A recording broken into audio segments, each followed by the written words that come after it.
Ikatan Alumni Akademi Angkatan Bersenjata Republik Indonesia tahun 1991 yang berasal dari 4 matra yaitu TNI AD, TNI AL, TNI AU, dan Polri menyelenggarakan bakti sosial dalam rangka 32 tahun mengabdi untuk negeri.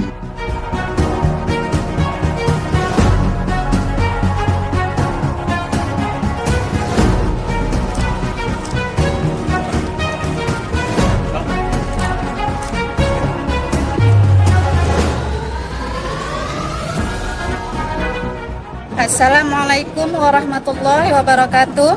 Kami ucapkan terima kasih kepada Bapak Kapolri dan Bapak Panglima TNI atas perhatian dan kepeduliannya terhadap kami masyarakat Kabupaten Aceh Tamiang. Semoga Akabri Angkatan 91 sehat, sukses, dan selalu dalam lindungan Tuhan Yang Maha Esa. Assalamualaikum warahmatullahi wabarakatuh. Waalaikumsalam. Assalamualaikum warahmatullahi wabarakatuh.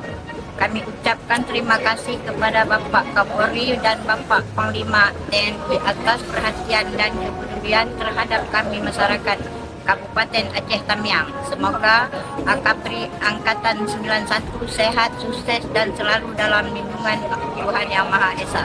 Assalamualaikum warahmatullahi wabarakatuh.